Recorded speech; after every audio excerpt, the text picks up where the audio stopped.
जय श्री महाकाल। इस संसार में बड़े गुप्त नियम होते हैं और बड़े गुप्त रहस्य होते हैं जो जिसको जान पाए। आज मैं अपना एक अनुभव बताऊंगा जो भूत नियाव में कि क्या हुई थी और कैसे करना चाहिए। आप लोग ध्यान से सुनिए। ये 3 महीने पहले की बात है, सन 2021 की ये बात है, घटना है। एक व्यक्ति के घर में एक प्रेत की वजह से एक लड़के की मृत्यु हो जाती है। कहीं गया था रिश्तेदारी और उसकी मृत्यु हो जाती है। और 10 दिन के अंदर में, बिल्कुल लड़का जवान था, भी शादी हुई थी। वो शादी होने के बाद उसको बच्चे नहीं हुए थे। अब उसके इसी हिसाब से आप सोच सकते हो उसकी उम्र कितनी रही होगी, 20-25, बस इतनी ही रही होगी, 20-25 के हेर फेर में। क्लियर इसलिए नहीं कह सकता कि 20 या 25, क्योंकि हम उसके अगल बगल के तो है नहीं कि हम उसकी उम्र को जानेंगे। पर उसके जो देखने के बाद ये पता चलता कि इतने ही कि 25 से ऊपर नहीं रही होगी। अब वो तुरंत बीमार हुआ, तुरंत मर गया। किसी को जानकारों के पास जाने का भी मौका नहीं मिला। अब 10 दिन बीता तो उसी सगे भाई की, उसकी भी शादी हुई थी और उसको भी बच्चे नहीं हुए थे। उसकी 10 दिन के बाद उसकी मृत्यु हो गई। अब सोचो 10 दिन में जिस पिता के और जिस माता के 2 पुत्र खंडित हो जाए, मृत्यु हो जाए उस माता और उस पिता के सामने, उसकी क्या मनोदशा होती है और क्या होगी, आप लोग समझ सकते हो। और वहीं वहीं सब एकदम दुख में शोकाकुल छा गया। सब त्राही त्राही करने लगे, क्या हुआ है, कैसे हुआ है, ऐसे तो होते नहीं, जवान जवान लड़के मर जा रहे हैं। और बड़ी दिक्कत हुई तो बड़ी लोगों को बुलाया गया। तो एक जानकार को बुलाए और उन्होंने बताया कि आपके घर में प्रेत बाधा है। अब प्रेत बाधा सुन के जिसके पुत्र मरे हैं तो उसको बिल्कुल तो कान खड़े हो जाएं कि भाई ये कहाँ से आया है, किसने किया है, क्यों किया है, हमने उसका क्या बिगाड़ा है, क्या लिया है। बिल्कुल उसके मन में बहुत सारी शंकाएं, बहुत सारे प्रश्न घूमने लगे। अब उसके लिए भूत नियाव रख दिए। भूत नियाव ऐसा होता है कि आप लोगों को बता दूं कि जो ओझा होता है, जो भूत पकड़ता है, इसके बाद कई और जानकारों को, तो तुम्हारे जो पक्षी हो और जो विपक्षी हो, सबको बुलाया जाते हैं। एक भरहा बुलाया जाता है और अन्य जो बुजुर्ग हैं 8-10 लोगों को बुलाया जाता है जो जानकार हैं। कोई 50 साल का है, कोई 40 साल का है, कोई 30 साल का है, जैसे जैसे जानकार हैं उस हिसाब से बुलाए जाते हैं। और एक, जैसे आप लोग 2 भाई हो तो एक आप बुलाओगे और एक विपक्षी वाला अलग बुलाएगा कि तुम बोलेंगे भाई तुम्हारा भूत आ रहा है, वो बोलेगा तुम्हारा। तो बिल्कुल सत्य का वहाँ न्याय हो। तो उसके लिए रखा गया कि भाई फला दिन वो चीज़ रखा जाएगा, जिसका भूत होगा वो लेगा। वो लोग 4 भाई थे। अब रखे गए थे तो 3 भाई एक साइड थे और एक भाई ने, पहले तो 3 भाई ने एक ओझा को दिखवाया था और एक भाई वो मेरे पास आ गया कि उस दिन भूत नियाव है, आप चलना और जो हो उचित कहना। मैंने बोला ठीक है, चलो कोई बात नहीं, चलेंगे। अब मैंने हामी भाल ली। और जब विपक्षी वाला जो जानकार था उसने जब मुझे सुना कि भाई वो भी आ रहे हैं, तो उसने दक्षिण से 4 जानकारों को बुला लिया। वो भी मैंने जब देखा तो उसकी उम्र तो लगभग, एक की तो लगभग 60 साल रही होगी, 60 से 65 साल, और एक की कम से कम 50 साल, और 2 की उम्र लगभग 35 साल रही होगी, 35 से 40 साल के बीच रही होगी।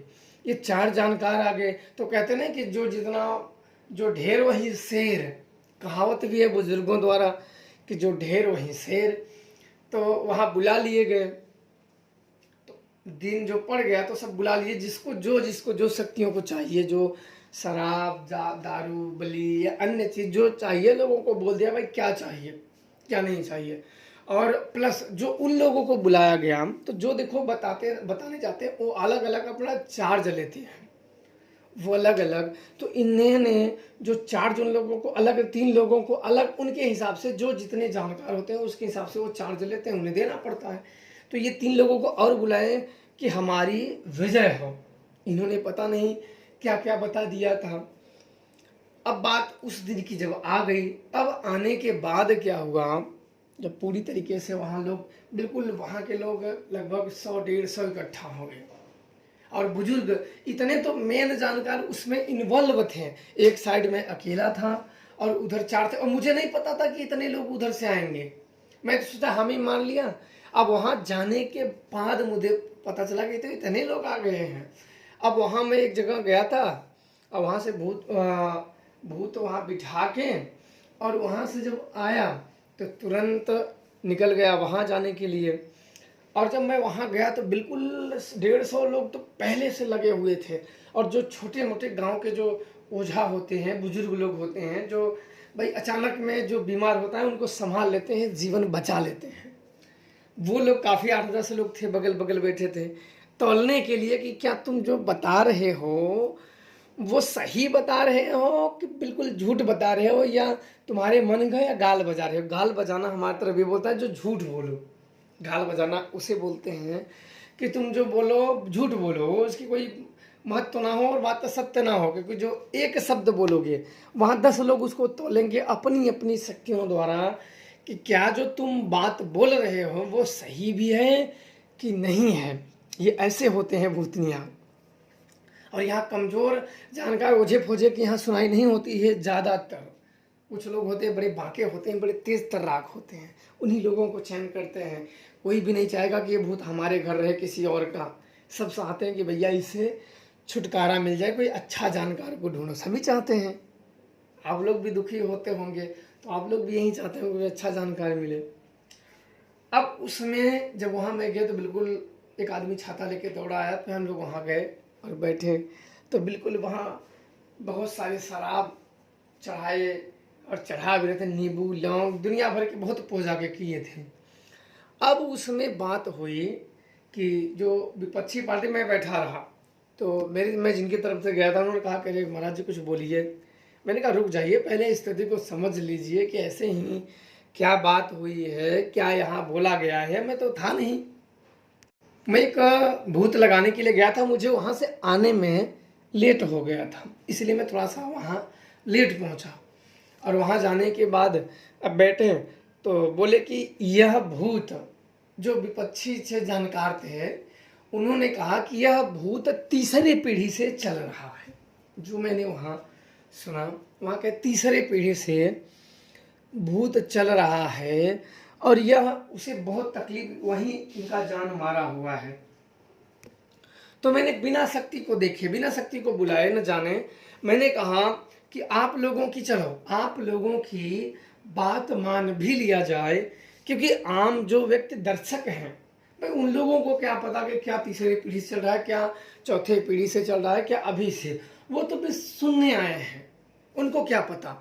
लेकिन जो सही है उनकी थ्योरी देना बहुत ज़रूरी होता है। किसी का अगर हमें बुलाया है, हमें वहाँ किया है, अगर हमें कुछ काम दिया है तो बिल्कुल विश्वास वश दिया है कि उसकी एक विश्वास बंधी है, हमारे ऊपर एक आस बंधी है कि हमारा ये कुछ मदद कर सकते हैं। यदि हम उसका जाने के बाद ही विश्वास अगर ना रखें तो फिर हमारे में और उसके शत्रुओं में फ़र्क क्या हुआ, फिर तो हमें जाना ही नहीं चाहिए था।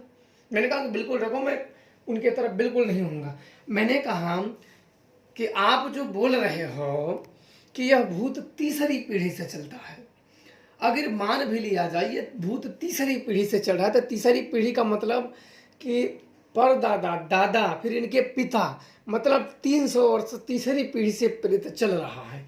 जब ये तीसरी पीढ़ी से प्रेत चल रहा है तो तीसरी 10 दिन के अंदर में 2 जाने गई हैं, बिल्कुल शादी हुआ बिल्कुल नए नए लड़के गए हैं। 10 दिन में यह प्रेत 2 लोगों को मार चुका है और अगर यह तीसरी पीढ़ी से चल रहा है तो अब तक तो कोई बचा ही नहीं होगा। 10 दिन में जब यह प्रेत 2 लोगों को मार सकता है तो तीसरी पीढ़ी से आप लोग सोचो कि कितने लोगों को क्या कर सकता है।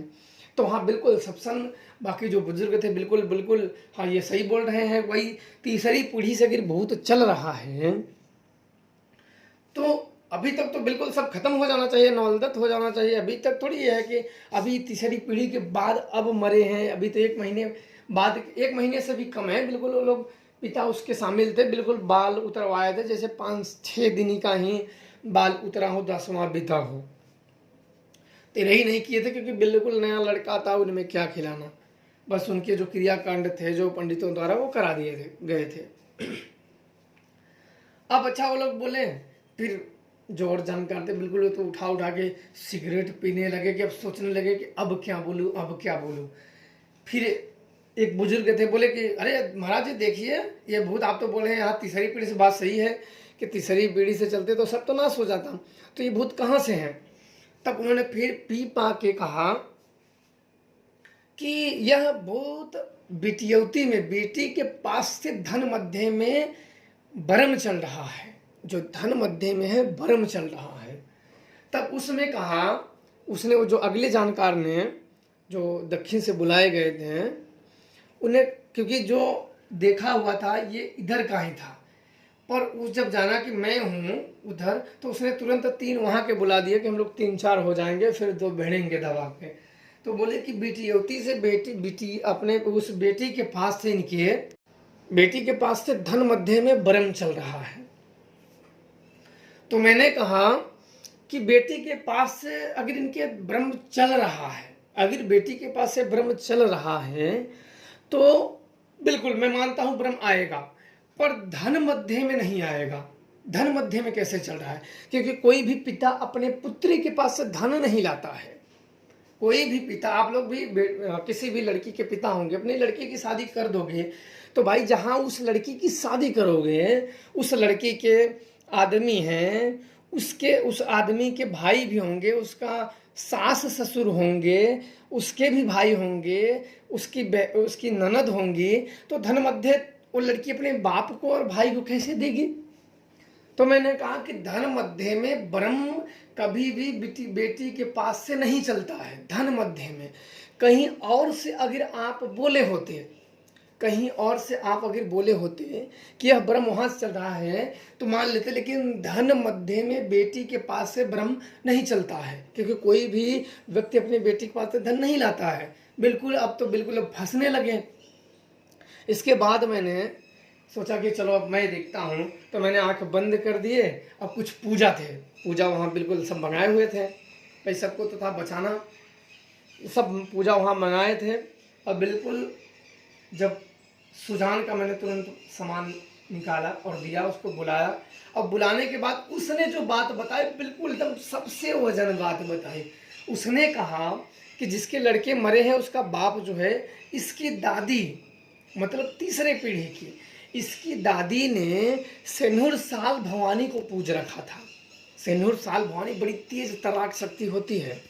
बोले कि सेनुर साल भवानी को पूज रखा था और वो भवानी काम करती थी, और वो मर गई। जब दादी मर गई तो इन सब ने किसी ने पूजा उसका नहीं किया, उसको ना पूजा दिए ना उसका पाठ किए। और वो कुपित है, बार बार कई बार इन लोगों को चेतावनी दी कि मैं नाराज हूँ, मेरी पूजा करो, दूसरों की पूजा कर रहे हो मेरी पूजा करो, लेकिन ये लोग नहीं मान रहे। इसी कारण से इनके घर में ये जाने गई हैं। उसमें ज़्यादा हाथ सेनुर साल भवानी का है, जो इनकी दादी के पूज्यमान शक्ति है। पूज्यमान उसे बोलते हैं जिसे किसी ने पूज रखा हो, उसे पूज्यमान कहते हैं, जो पूजी गई हो शक्तियाँ। बोले इनकी दादी की सेनुर साल भवानी है। तो इसके पहले तो मैंने भी नाम नहीं सुना था सेनुर साल भवानी का। इनके इन शक्ति को तो मैं जानता था, लेकिन मैं नहीं जानता था कि इनकी दादी है या माजरा वहाँ चला है। तो मैंने वहाँ कहा कि देखो इसमें एक सेनुर साल भवानी मिल रही है, सेनुर साल भवानी मिल रही है, सबसे अधिक उसी का हाथ है। तो जो उस गांव के, जो उस दादी को जानते थे या उसको पहचानते, उसकी शक्तियों को जानते थे, क्योंकि काफ़ी बुजुर्ग आए थे बिल्कुल लाठी लिए दन, जो ओझा थे अब ओझा छोड़ चुके थे अपनी उम्र ढलान के कारण, उनकी उम्र जवाब दे गई थी, तो उस कारण वो ओझाई छोड़ चुके थे। तो उन्होंने कहा हाँ हाँ हाँ ये बात सही है, इसकी दादी बड़ी तेज तर्राक थी, इसकी दादी बड़ी तेज तराक थी। किसी भी तांत्रिक, किसी भी पुजारी के पास से वो शक्तियों को या भूत प्रेतों को बिल्कुल छीन लेती थी। तो किसी भी भूतों को, प्रेतों को वो छीन लेती थी। मैंने खुद देखा है। उन बुजुर्गों ने कहा कि भूत निया वैसे हो रहा था, जो जानकार भूत देने की बात कर रहा था उससे इसकी दादी ने भूत ही छीन लिया। वहाँ बड़ी उसकी बेइज्जती हुई। जो उसकी दादी के इलाके में जाता था जो जानकार, तो सबसे पहले उसको घोड़े गिरता था, उनसे बोलता था कि इसमें है मेरी लाज बचाना, तब वो भूत वहाँ रख पाता था, अन्यथा वो भूत ही छीन लेती थी और रखने के लिए कुछ भूत ही शक्तियों के पास नहीं बचता था और बेइज्जती हो जाती थी। क्योंकि भूत नियम में आप लोग बता दो कि पाखंड और ढोंग विद्या 1% भी नहीं चलने वाली है, तुरंत पकड़ी जाएगी और बड़े लंबे स्तर पे बेइज्जती होगी। और बेइज्जती कोई करेगा नहीं, आपका ही शब्द आपको बेइज्जती करवाएगा। आप झूठ बोलोगे तो भाई जो बोलोगे उसका जवाब तो देना पड़ेगा। बोले हाँ, इसकी दादी को हम जानते थे, तो एक आध दो किस्से भी वहाँ बता दिए हैं इसकी दादी के बारे में, जो उसकी वीरता के थे, उस समय उसके महानता के किस्से थे, वो बता दिए। तब बोले कि हाँ ये बात सही है। तो इन सब ने, जब 4 लोगों ने दक्षिण से यहाँ तक आए थे, तो पूरे भूत नियाम में, पूरी क्रिया में सेनुर साल भवानी का ये लोग जिक्र ही नहीं किए। सीधा यह कहें कि सेनुर साल भवानी इन सबको मिली ही नहीं, इन सबको सेनुर साल भवानी मिली ही नहीं कि भाई इसमें ये शक्ति इन्वॉल्व है, जो घर की शक्तियां हैं, जो पूज्यमान शक्ति है। तो इन शक्तियों को मैंने कहा कि भाई अब इन्हें दिया, इन्हें जब रोको, बोले कि अब चलो, सब जब क्लियर हो गया तो बोले अब इन्हें रोका कैसे जाए। तो भाई मैंने कहा कि देखो इन सबको पकड़वा दो। मैं सोचा कि यही सब पकड़ेंगे। बोले नहीं नहीं नहीं, हम नहीं पकड़ेंगे, आप ही पकड़ लो, आप ही पकड़ लो। मेरा तो पकड़ने की इच्छा नहीं थी, ना तो मेरी पकड़ने की इच्छा थी और ना तो मेरा पूजा लेने की इच्छा थी। क्योंकि अगर हम पकड़ेंगे तो पूजा लेंगे, और पूजा ले लिए तो एक बार ये होगा, बच गए कि हमें उसका काम करना होगा। क्योंकि भाई किसी का लो तो उसका करो, जितना हो सके पूरी शक्ति और सामर्थ्य के बल जितना है उतना करो, बिल्कुल करो। तो मैंने कहा कि नहीं नहीं सब पकड़ा दो। बोले नहीं नहीं, आप ही पकड़ रहे हो। उस शक्ति का नाम सुनते हैं कि भैया कहीं हमारा ही बैंड ना बजा दे। ये बड़ी दुष्कर शक्तियाँ होती हैं और बड़ी तेज तर्राक शक्तियाँ होती हैं, ये कब किधर वार कर दे समझ में नहीं आता है ये। तो सब लोग डरने लगे उसके नाम से हैं। तो मैं थोड़ा सा उसके बारे में जानता था, अच्छी तरीके से उसकी क्रियाएँ जानता था, उसको रोकने का विधान में जानता था, कुछ क्रियाएँ में बड़े गुप्त जानता था। मैंने अच्छा ठीक है, तो तुरंत उन शक्तियों को बुलाया, हिरण्याक्ष को। मैंने बोला यही रोक सकता है, इसको बुलाए और इसी को बंधन करवाए और एक बंधन मंत्र द्वारा उसे रोके उतने समय तक। मैंने कहा कि देखो ये बंधने से पूरी क्रिया नहीं होगी, इसे कोई ना कोई पूजेगा। हाँ ये है कि रोक दोगे कुछ समय तक ठीक रहेगा, बाकी ये घर के पूज्यमान शक्ति है, इसे कहाँ करोगे भाई, पूजना तो पड़ेगा ही पड़ेगा। तो पूजने के लिए तैयार हो गए, पर बोले कि अभी वो ठीक हो जाए बाद में हम पूजेंगे। बोला ठीक है, तो रोक लिए। वो बिल्कुल अब ठीक हो गए हैं। ठीक होने के बाद में उन्होंने उस शक्ति को पूज लिया है, पूजा देने लगे हैं, बिल्कुल सब परिवार सुखी हो गया और शांति हो गया। वो शक्तियाँ जब घर की पूज्यमान शक्तियों को जान के और फिर उस शक्तियों की पूजा करने लगोगे तो आपको किसी और जानकार के पास धक्के खाने की और धोखा खाने की जरूरत ही नहीं पड़ेगी। आप स्वयं ही कहीं आपको मुंह मारने की जरूरत नहीं पड़ेगी। बिल्कुल आप अपनी शक्तियों से आप सुरक्षा, बिल्कुल आपके घर की परिवार की सुरक्षा करेंगे। आप निर्विघ्न होकर अपने जो काम है, जो आपके कार्य है, बिल्कुल करेंगे और समय समय पर उन शक्तियों की पूजा करते रहेंगे, बिल्कुल वो सदैव खड़ी रहेंगी। तो बहुत बार में यही होता है कि सोच लो कि जब उचित राज ना खुले और सही राज ना खुले तो शक्तियाँ ज्यों की त्यों बनी रह जाती हैं। और यही होता है कि कोई बोल दो कि 10 साल 20 साल से कोई व्यक्ति परेशान है, तो ऐसे ही कारणों से परेशान है कि जो उचित, जो गुप्त रहस्य होते हैं, जो सही में जो सच की शक्तियाँ इन्वॉल्व होती हैं, उनका तो राज खुलता ही नहीं है। खुलने किसी और के आते हैं, खुल किसी और का जाता है। तो ज़्यादातर ये भी अपने मनगढ़ंत ही बताते हैं, होता क्या है बताने क्या लगते हैं। तो ये भरहा जो होते हैं ना, इनका ये मानना होता है कि हम किसी भी भूत को बुला लेते हैं ऊपर, वो खेलते हैं और खेल भी लिए थे, पर जो मेन शक्ति इन्वॉल्व थी उसका वो तो खेली ही नहीं थी। पता नहीं कैसे खेले थे कि वो खेली नहीं। मैं थोड़ा सा लेट पहुंचा ना, इसलिए वो खेलने खालने का मैं आप लोगों को बताता, लेकिन उस समय मैं था नहीं, इसलिए मुझे पता नहीं। और जब तक मैं अपनी आंखों से ना देखूं तब तक मैं कोई कहानी को ऐसे सुनी सुनाई पे मैं नहीं बताती। ये जो मैंने बताया वो बिल्कुल मेरे सामने और मैं खुद भी इसमें इन्वॉल्व था। इसके पहले मेरे से आने से पहले वो लोग शक्तियों को अपने ऊपर बुलाए थे, अपने ऊपर बुलाए से पूछताछ किए थे और सब राज खुले थे। उस समय पे मैं नहीं पहुंचा था, उस समय पे मैं नहीं पहुंचा था, इसलिए मैं वो सब घटना का जिक्र नहीं कर रहा हूँ।